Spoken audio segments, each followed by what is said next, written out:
Hey guys, welcome back to the channel. So it's been a hectic week just getting everything moved over to the brand new tank, but finally it's done, and today we're going to go ahead and give a quick tour from top to bottom of my new reef tank.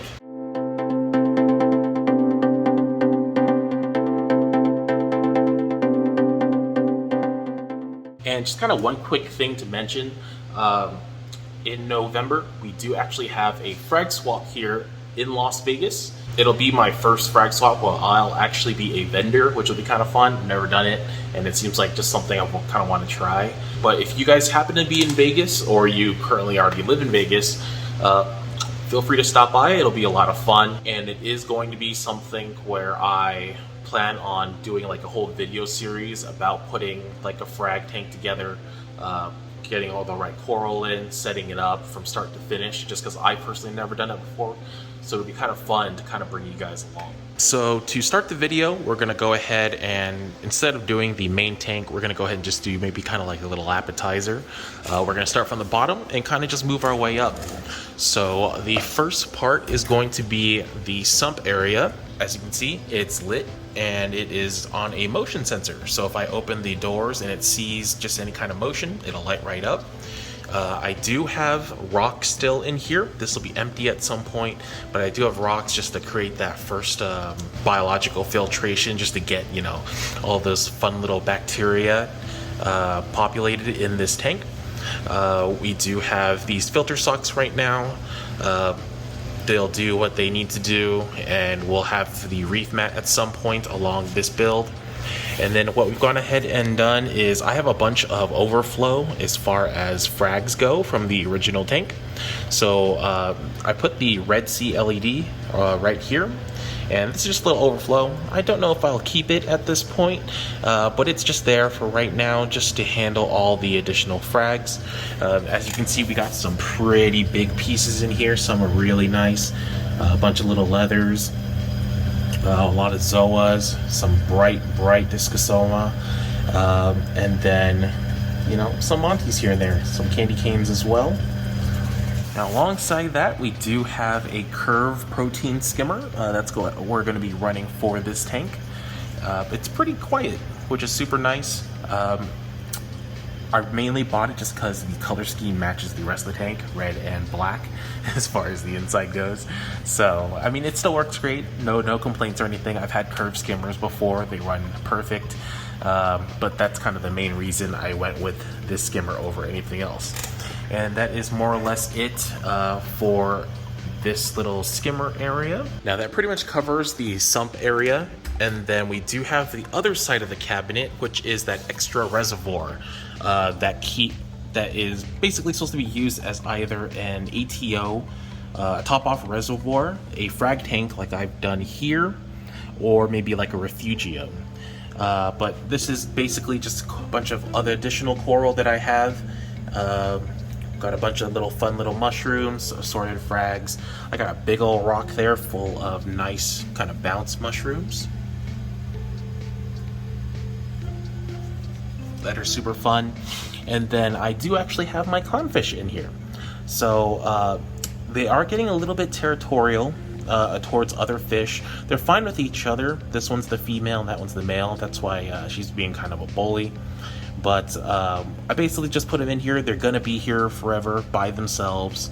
No need to fight with anybody else. I'll probably get a couple anemones for them, assuming they even take to anemones. But I would like essentially at least one Colorado sunburst in that little area, just so it has its own rock to kind of populate, because that'd be kind of nice to have. I haven't had an anemone in a while. Now, the other side of the cabinet is just going to be my Neptune stuff, the apex of full controllability.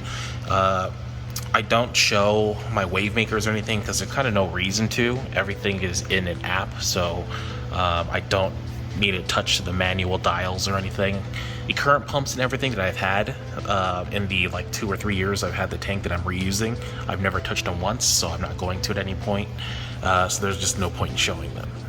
Now, I haven't set up my doser yet. I plan on doing that soon, and then I still can't figure out exactly what kind of supplementation I'm going to use. I don't know if I want to use like Kalkwasser or maybe a calcium reactor, but we'll figure that out in a future episode. Now, the display itself is doing absolutely great. As you can see, I have basically all the coral in as of right now. I haven't bought anything new. Everything that I have currently is what I've had in the other tank, with the exception for one torch. So everything you see here has been here.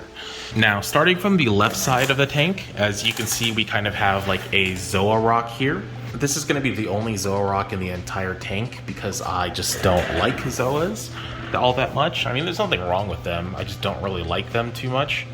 But I'm going to keep all the bigger colonies I have on just this one rock. Behind it, of course, you can see I do have the Candy Cane colony that is from the previous tank. And then it's just on this first pillar here. I do have one SPS colony from the previous tank, and then just a bunch of my smaller Goniopora at the base of it. And then I do plan on filling the actual pillar area with a bunch of coral. Plan on gluing a couple coral upside down. It'll be fun once we get to it, but overall I'm pretty happy with the way it looks. Right there I do have the Rainbow Millie, which is one of my favorite SPS that I have. He's nice and glued in, so I don't have to worry about that. He's in the perfect spot, just kind of right in the middle, just because I do like him so much. But at some point, you know, we're gonna buy a whole bunch of SPS and just fill up this entire top area. I just want like a big old tree garden, just filling everything up. And then as you can see, we do have some frog spawns here in the second pillar. I do plan on getting maybe a couple different colors just to fill out this little area right here. I found that I have too much green and gold, so I didn't want to just put, you know, the same colors there. I'll try to find maybe like an orange color or one that maybe have like a light blue tips, just something different. Now, the power heads in this tank, I use the reef waves that I have in my previous tank. So there's two of them, one over there, one over there. They provide really plenty of flow for all the coral. And then, of course, I do have the returns there from the return pump in the Sump. But they do provide ample amount of flow. I haven't really had any issues. They blow pretty hard at all the SPS on the top, and then kind of a nicer, calmer flow for the Gonnies and the frog spawn in the bottom. But if I need to add another one at some point, I might. We'll see kind of how the build goes. But for now, it's more than adequate as far as water flow. But here you can see just kind of a better view of all the room I have to put all these sticks into the tank once we get into it. And I'm going to put the SPS in a couple weeks. I just want the water chemistry to kind of balance out a little bit more before I start putting anything in. One fun coral I have here. This is called a RR jaw dropper. It's supposed to be really colorful coral, and from reviews from other reefers, it's a pretty slow grower, and the color doesn't really come out very good. I've had this guy for like a year, and he hasn't done anything. But finally, in the first, couple weeks of putting this tank together, he's finally changed the color. That's not just brown. So he's a little bit of green. I mean, he's not much else, but hey, anything's better than brown, right? Now, one of the cooler pillars that I have is going to be right here. I have my big old Gonnie right there, a couple smaller ones right there as well. They're not opened right now just because I just put this together like an hour ago, so they're a little pissed, but that's okay. Like a nice little bubble coral, some of my frog spawn and the hammers, and then a bunch of sticks on the top. And I do plan on putting more sticks on this little extra piece that I glued up here. Now, a lot of people are going to say that these sticks here are too close to the water line, and they're definitely right. It is going to be really close, but these are all pretty common sticks, and they grow fairly fast, and I want to give them as much light as possible to try to maximize growth, because I do plan on fragging every single one of these. So we have Little Red Ferrari. I don't know what this little one here is, but I just threw it up there. A PC Rainbow, and then a Cali Tort. And these are the fastest growing SPS I had in my other tank, so I want to try to maximize growth in this tank. And overall, this pillar is probably by far the best looking. I'm probably not going to keep this Ghani rock right here, just because it makes the rock look fat, if that makes sense.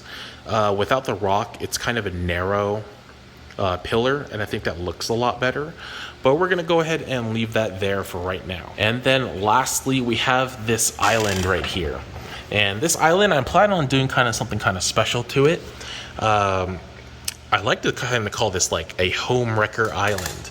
The reason being, I want to try to put my more high-end stuff all on this one rock, which is why currently there is a Holy Grail torch sitting up there.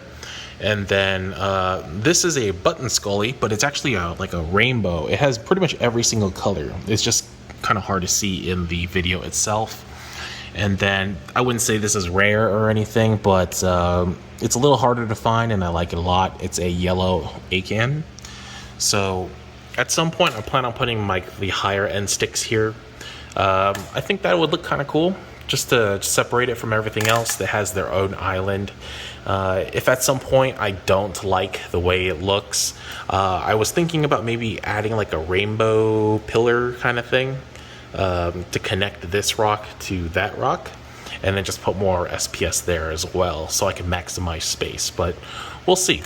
Overall, I do absolutely love the way this tank looks. The lights look great as well. You can see here that I did install 2 fans. You'll see actually kind of a breakdown there in the next episode. But I do have 2 fans pointing down just to cool the water a little bit. And the lights are absolutely phenomenal. But we'll go ahead and call it a night for right now. I've put a lot of work in the last few weeks to get this tank ready and going, and I'm frankly pretty darn exhausted, especially only being able to work off of one leg. So standing up's been a little bit of a challenge. But thank you guys for watching as always. Let me know in the comments what you guys think about my tank. Anything you see that might be wrong, any kind of pointers, let me know in the comments below. And as always, I'll see you guys next time. Peace.